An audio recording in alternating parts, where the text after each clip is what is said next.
আজ আবার নতুন আরেকটি ভিডিও নিয়ে চলে আসলাম। তো আজ তৈরি করব হোমমেড মেয়োনিজ।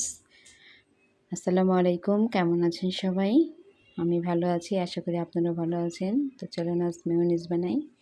তো মেয়োনিজ বানাতে আমার যা যা লাগবে: ডিম, দুধ, চিনি, কাঁচামরিচ, ব্লেন্ডার জার এবং টমেটো সস। দেখি কতদূর পারি। মেয়োনিজ তৈরি করতে আমাদের যা যা লাগবে উপকরণগুলো সব আমি একসাথে নিয়ে নিচ্ছি। তো আমি জারে 2টা ডিম ভেঙে নিচ্ছি।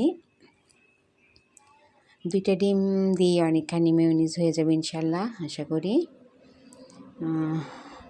তারপর দিয়ে দিলাম 3 চামচ চিনি। আমি এখানে মিষ্টিটা একটু হালকা বেশি রাখব, তাই চিনিটা একটু বেশি দিলাম। মিষ্টিটা বাচ্চাদের জন্য ভালো। দিয়ে দিলাম 2 চামচ গুঁড়া দুধ। আমি এখানে ডিপ্লোমা গুঁড়া দুধটা নিয়েছি। এখানে আমার 1 কাপ তেল লাগবে, তো আমি 1 কাপ তেল একবারে দেব না, বারবার 2-3 বারে দেব। তো একটু দিয়ে নিলাম। এখন আমি ব্লেন্ডারে জারটা লাগিয়ে কিছুক্ষণ ব্লেন্ড করে নেব এবং পরবর্তীতে আস্তে আস্তে বাকি উপকরণগুলো দেব। চেষ্টা করি, দেখি কেমন পারি। আমার হয়ে গেছে। তো এখন আমি কাঁচামরিচ, তো আমি 2টা কাঁচামরিচ দেব। ঝালটা একটু কমই রাখবো এবং সাথে আর একটু তেল আবার দিয়ে দেব। তেলটা বারে বারে দিতে হবে, তেলটা একেবারে দিলে হবে না, বারবারে দিলে ওটা জিনিসটা একটু ভালো হয়, সুন্দর হয়।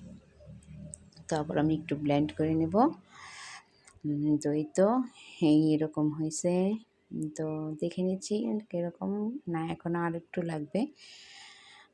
তো আমি এবার টমেটো সস দিয়ে দেব 2 থেকে 3 চামচ। 3 চামচ টমেটো সস দিয়ে যদি প্রয়োজন হয় তাহলে হয়তো পরে আর একটু দেবো, তো আপাতত আমি 3 চামচ দেব। 3 চামচ দিয়ে দেখি কী পরিস্থিতি হয়। তো আবার আমি এটাকে একটু ব্লেন্ড করে নেব।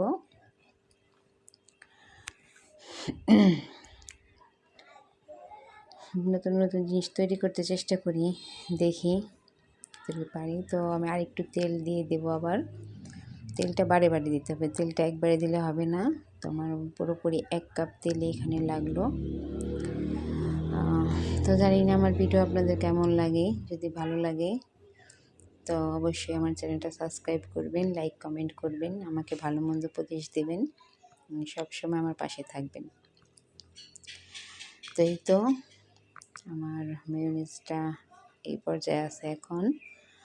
তো আমার মনে হইতেছে আর একটু টমেটো সস দিলে ভালো হয়। তো একটু ব্লেন্ড করে নিই। একটু টমেটো সস অ্যাড করবো। কালারটা একটু সুন্দর আসবে।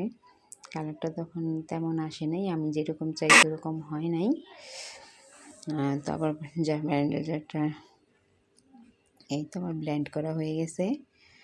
তো ফাইনালি আমার মেয়োনিজ কমপ্লিট। তো এখন একটা বাটিতে ঢেলে দেখাচ্ছি, দেখেন কি সুন্দর হয়েছে। আলহামদুলিল্লাহ ভালো হয়েছে। আমি আজকে প্রথমেই মেয়োনিজ বানাইলাম, তো আলহামদুলিল্লাহ অনেক সুন্দর হয়েছে, ভালো হয়েছে এবং স্বাদটাও খুব ভালো হয়েছে। ঝাল মিষ্টি সব পারফেক্ট। তো এইভাবে মেয়োনিজ বানিয়ে সংরক্ষণ করা যায়। এইভাবে মেয়োনিজ বানিয়ে 15 দিন ফ্রিজে রেখে সুন্দরভাবে খাওয়া যায়। তো আমি একটা জারে ভরে নিলাম, অনেকখানি হয়েছে। তো যাই হোক, কেমন লাগলো ভিডিওটা লাইক করবেন, কমেন্ট করবেন, জানাবেন। আপনাদের লাইক কমেন্ট আমাদের ভিডিও করতে উৎসাহ জাগায়। তো ভালো থাকবেন, সবসময় আমার পাশে থাকবেন। আসসালামু আলাইকুম।